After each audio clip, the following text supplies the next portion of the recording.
it appears that the CME group has no plans to go gentle into that good night as BACT prepares to eat a big piece of their Bitcoin futures pie.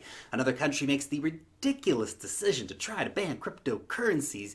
A Norwegian bank makes a very good purchase. Bitmex open interest crosses over the $1 billion mark. And MakerDAO has a new competitor, which is exactly where today's video is going to be starting off. Now, this is a cool new project called BYBIT. Now, this is not a sponsored segment, but I do have a referral link down below, which you can use if you want to go out and grab some of these tokens. I will receive a small commission for that at no additional cost to you. But whether or not you want to get some tokens, I actually think that it is a really awesome project, and I'm very excited to see decentralized finance starting to make some definitive movements out into other blockchains that are not Ethereum. BYBIT is a system very much like MakerDAO, except that it is launching on BINANCE chain.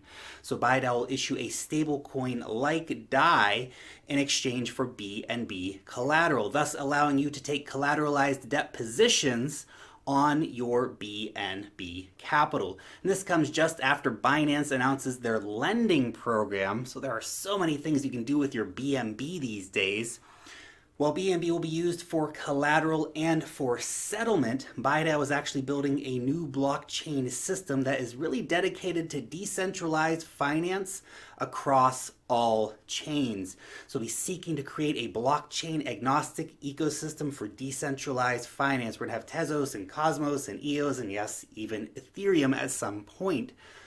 Multi-chain interoperability is increasingly important as the entire crypto ecosystem continues to grow. The BID token can also be staked, which is very cool and an important difference for MakerDAO, even during the ICO, which is also really cool. Right now, BYBIT investors get 50% staking rewards throughout phase 1 of the sale. So that is definitely massive. This then goes down to 30% in phase 2, 18% in phase 3, etc., etc., etc., until it reaches 3%. Now, if you want to get into this, then try to get in as early as possible. People that buy early can earn quite a lot right now in terms of those early staking rewards. I actually already got some BID tokens, and I'm currently getting around $7 in extra tokens a day, which is pretty sweet. Now, BID, aside from the staking rewards, is also a governance coin. So in total, 75% of all BID tokens will be sold during the pre-sale, which I love to see in the era where so many sales are like 3 or 5% are going to the public. This is a very public-focused sale. So basically, BYBIT will be like a multi-chain MakerDAO style kind of system, but also with staking rewards. As always, please DYOR before investing any of your own hard-earned money into any new project. So let's talk about Bitcoin now, guys. Bitmex has for the 4th time this summer hit an open interest over the $1 billion mark, which is a rather bullish sign. It shows that traders are moving back into the Bitcoin market in a very big way. Even if most of them may have no idea where the market is going, they're still showing up to the party. In just 10 days, the open interest on Bitmex has risen by over $250 million.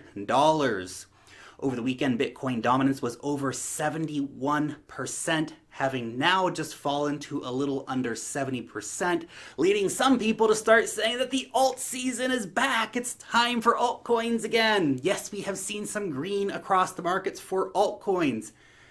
That is a nice thing to see. I love it when I'm up 5% on my altcoin that's still down 98% from its all-time high. But hey, we certainly do have a long way to go before we can really say that there's some kind of, massive directional change event underway here. However, while it is easy to say what currently is, Bitcoin is dominating the market, what will be, that is a much trickier question. Me personally, I still see crazy opportunity in the altcoin markets. Anyone saying that altcoins are dead and that Bitcoin's going to take all the market value, they're crazy. Anyway, on to the CME, which is sharing details on Bitcoin options that could signal an imminent product launch. An option, in case you were unfamiliar, is a contract that allows an investor to buy or to sell an underlying instrument like a security or an ETF at a predetermined price over a certain period of time. Now, the CME will not be the first exchange to provide the Bitcoin options contracts. d.tube already provides Bitcoin options to its customers. However, the CME makes d.tube look like a little baby because the CME is one of the giants of the industry, and it will open up these services to a massive number of big money institutional investors, basically providing more and more inroads to onboard more capital from institutional players into the crypto markets. Yay, Wall Street's coming with more money. Yeah.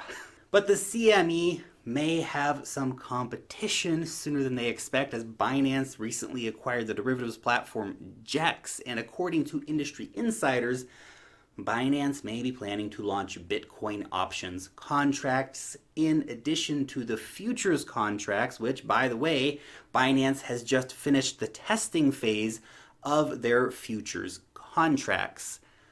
But the audiences for these products are very different. Binance, of course, mostly deals with retail customers. The CME, on the other hand, is the place for fat cats in suits.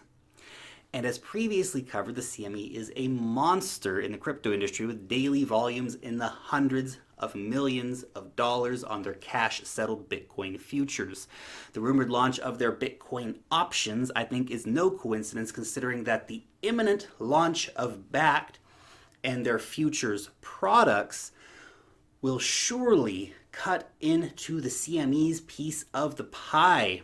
BACT is now officially accepting deposits, with many speculating that the movement of 94,000 Bitcoin, around $1 billion worth of Bitcoin the other day, may have been linked to BACT somehow. But regardless if that theory holds any water or not, I can imagine that BACT will take at least a portion of the CME's business. But in general, I think the whole pie for crypto is so big right now that the likes of BACT will have such an expansive effect that in the end everyone's going to win and make loads and loads of money. Okay, so let's move on to Burundi. Now, the African nation has decided to officially ban its citizens from trading cryptocurrency. The aim is to protect citizens from any potential cryptocurrency-related risks. While Burundi does not have a reputation for being one of the world's leading hotbeds of cryptocurrency adoption, this story is nevertheless disappointing.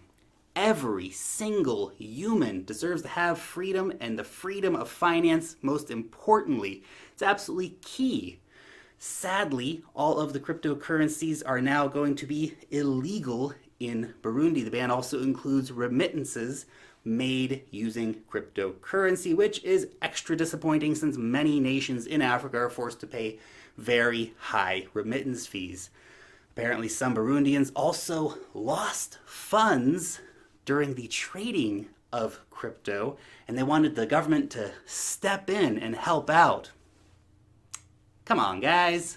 Just because you bought XRP at $3 and sold it at 30 cents, now you want the government to come in and do something about that?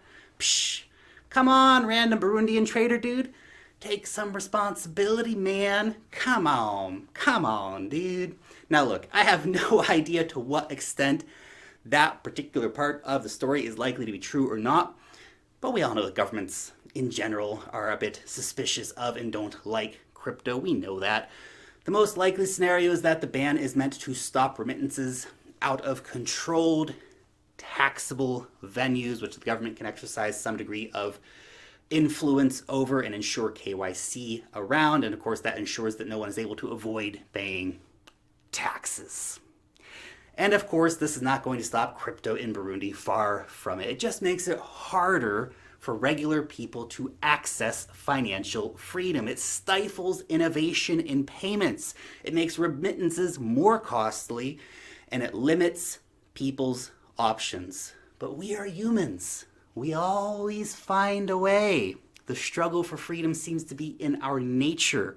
The only thing that this ban is going to succeed in doing is starting a thriving black market for cryptocurrencies in Burundi. Good job, Burundian Central Bank. Way to go, guys. Nailed it. Anyway, let's move on to a bank that is a little bit less antagonistic towards crypto and a little more forward thinking. This is the Norwegian saving bank's Sparebanken Øst, which has invested $1.65 million in local Bitcoin exchange.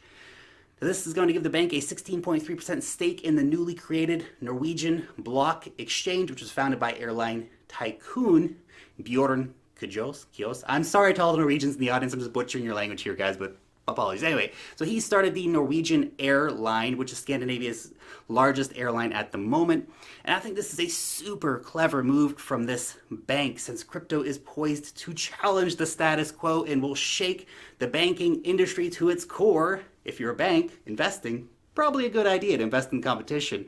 Now, MBX plans to offer digital asset trading as well as payment and savings solutions and other blockchain-based services.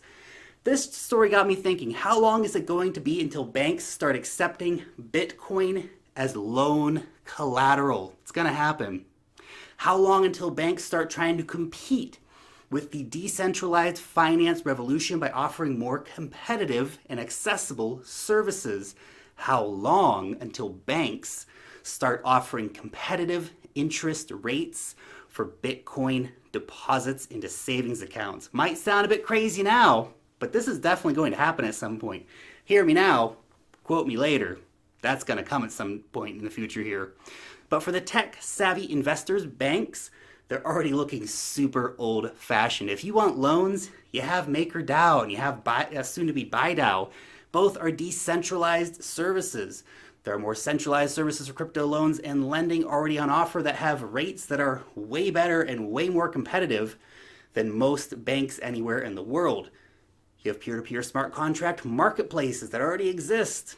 You don't need the banks. The banks are in trouble. The banks need crypto, not the other way around. And by the way, crypto.com has updated their terms of service. The new staking requirement to receive the highest interest rates over on crypto.com is now 500 MCO, which makes it a little less accessible for the average investor. This is kind of an unfortunate turn of events, but you can still earn 6% over on the platform without staking the 500 MCO. But to get that 8% on your Bitcoin, you do need to stake 500 MCO.